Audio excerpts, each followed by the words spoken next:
What's good, YouTube? It's your boy, Blue Blood Sports TV, back at y'all with another one.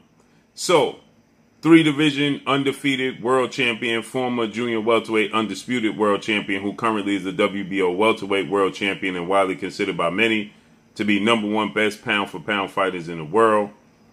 That being superstar boxer Terence "Bud" Crawford. 37 wins, no losses, no draws, 27 big wins by way of knockout. He is 33 years of age, stands at 5'8" with a 74-inch arm reach. He will be taking on two-time welterweight world champion superstar boxer Showtime Shawn Porter. 31 wins, 3 losses, 1 draw. Shawn Porter has 15 wins by way of knockout. He too is 33 years of age, stands at 5'7" with a 69-inch arm reach. With that said, they will be facing off against one another November 20th, Mandalay Bay, Las Vegas, Nevada, pay-per-view. With that said, we got the announcement today. Obviously, soon we should be getting a press conference. But Terence Crawford, he responds to the news. And Terence Crawford, he lets Shawn Porter know it's go time. Okay, it's time to go to the lab and it's time to work. Now, Terence Crawford is a fighter who's always in shape. Okay, so he never has to get in shape. He moved up to 147, so it's not like he's too big and has a tough time making 147 pounds. He's always in shape. He's always in the gym. He's always teaching or training. So with that said, he says, it's go time now. It's time to go to the lab. And essentially, we're going to see about, what Shawn Porter has been looking for. Shawn Porter has been calling for this fight now for the better part of a year. He even called Terence Crawford out on social media at least twice. Terence Crawford, he responded to Shawn Porter and he stated, now you're testing me, just stay on standby. If this big news and big opportunity falls through, I'll revisit the possibility of facing you. That was Terence Crawford trying to secure a showdown with legendary 8-division world champion, iconic Filipino superstar boxer Manny "Pac-Man" Pacquiao, but it never came to fruition.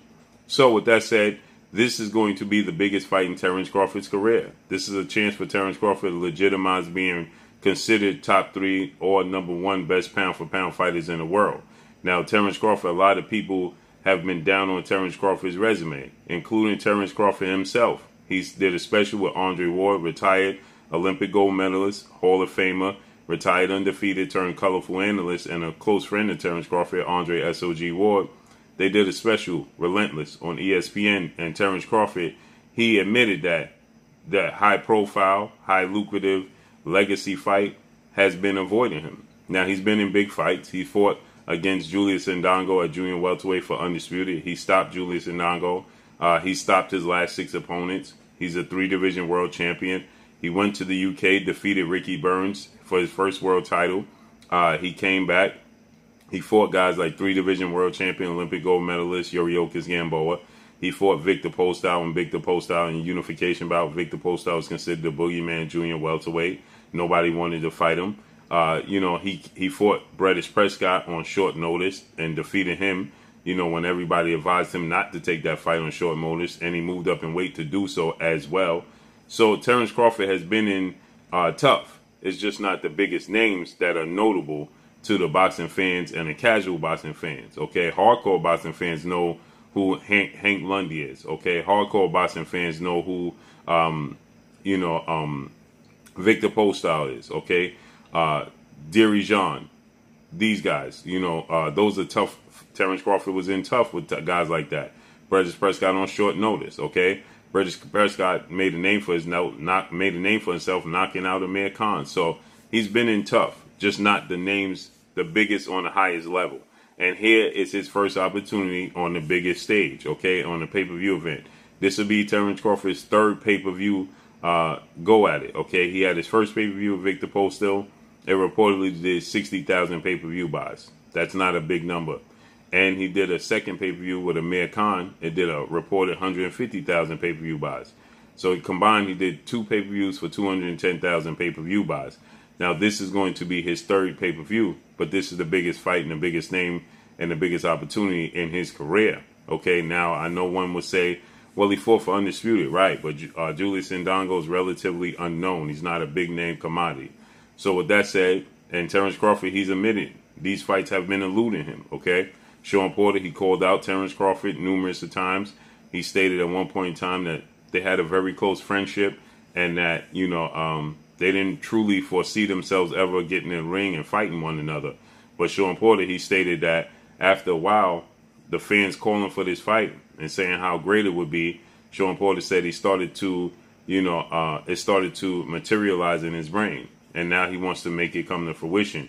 He called out Terence Crawford. He said, the fans are hungry for the best to fight the best. Let's feed them the best fighting the best. Me versus you at Terence Crawford at Top Rank. That's when Terence Crawford responded and told him, "You're testing my patience now. Just stay on standby." And Shawn Porter, he said that Terence Crawford and himself had a conversation back in August of 2020, right after he fought Sebastian Famila, and he defeated him, who was an undefeated guy. Just stay busy. That was August of 2020. And he said that he and Terence Crawford had a conversation in which Terence Crawford told him he had bigger plans, but if those plans fell through, he would revisit the possibility of fighting Shawn Porter. Well, those plans fell through. That plan was to fight Manny Pacquiao. It fell through for a November showdown. He ended up fighting Kell Brook, a former foe of Shawn Porter as well, who took Shawn Porter's IBF belt back in 2013, 2014, I believe. Okay, so with that said, he never had that big name. And then Bob Arum, he stated that Shawn Porter was just not a big name. He wasn't a big name commodity. He wasn't a guy that, he was willing to pay big money to. No more than $1 million purse. That's what Bob Arum stated. With Shawn Porter, he responded. He said that, that's just not enough for his services. He knows his worth. So the fight just never materialized. But Shawn Porter, he put himself in position to be the #1 WBO mandatory challenger for Terence Crawford. And Terence Crawford hadn't had a mandatory in 2 years, so it seemed like Shawn Porter was on the verge of getting this fight either which way. But then Virgil Ortiz Jr., rising Mexican superstar title contender, he fought former WBO junior welterweight world champion superstar boxer Maurice Mighty Mo Hooker.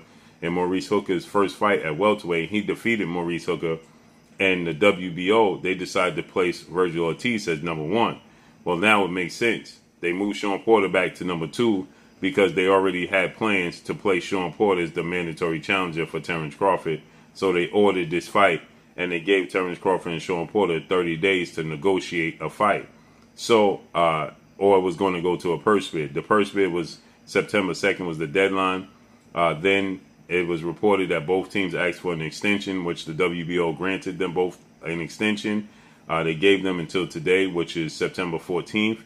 To come up with a deal, or at 12 p.m. it was going Eastern time. It was going to go to purse bid, but right at the last hour, they came up with a deal and agreed. Now we knew yesterday, Bob Arum on Monday said that Sunday the fight would be announced on Monday. Well, it was announced Tuesday morning. Okay, and so Terence Crawford says, now it's time to go in the lab.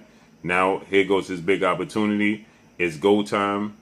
I'm on go 100% now, so Terence Crawford is letting it be known it's time to go. Okay. He also puts up another post. He says, dreams are just that.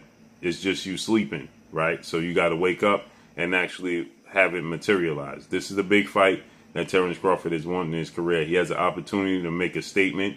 Terence Crawford, like I said, he doesn't have to get ready. But on the flip side of that, Shawn Porter is another guy who stays in the lab, who stays ready, and he never has to get ready. He stays in shape. He stays training. He's always ready to go. Okay, he stays ready, so he never have to get ready. So this is going to be a fantastic fight, November 20th at the Mandalay Bay, Las Vegas, Nevada. Now, the question everybody have is this pay-per-view worthy? You have former 2-division world champion, superstar boxer Timothy Desert Storm Bradley, who is now a colorful analyst for ESPN and Top Rank. And Timothy Bradley says, nobody knows who Terence Crawford and Shawn Porter is. This is a bad idea to place them on pay-per-view. Well, it's on pay-per-view anyway. One thing I can say is they're going to have to compete with Canelo Alvarez, who's going to fight just 2 weeks shy on pay-per-view. So that could take a lot of money and a lot of attention out of their pockets. But nonetheless, this fight, I believe, is going to be fight of the year. Terence Crawford could switch from orthodox to southpaw fluidly. He could fight in on any level, inside, outside, mid range. You know, Shawn Porter is going to press you every second of every minute of every round. He never takes a break. Even in his 3 losses, he never been blown out or knocked out. So this is a huge opportunity for both guys, and I can't wait to see how it unfolds. But Terence Crawford, he says he's looking to make a statement, and I'm sure he is. I can't wait to see how this plays out and unfolds. But Terence Crawford sends a message to Shawn Porter, I'm in the lab, and it's go time. So let's see how this unfolds. That's all I got for y'all. Make sure you hit the like button. Drop a comment in the comment section. Let me know what y'all think. Y'all already know what it is. It's your boy Blue, Blue Blood Sports TV. Hate, like, comment, and subscribe. If you haven't subscribed, hit the subscribe button. Hit the like button. Hit the bell icon to get all the new notifications. Follow me on Instagram at Blue Blood Sports TV, all one word. Y'all already know what it is. Shout out to the entire LDBC. Shout out to New Media. Shout out to Black Media Row. Make sure you like and share these videos. That's all I got for y'all. Peace. Oh, it is your boy Jada Kiss. Make sure you check out Blue Blood Sports TV. It's going down.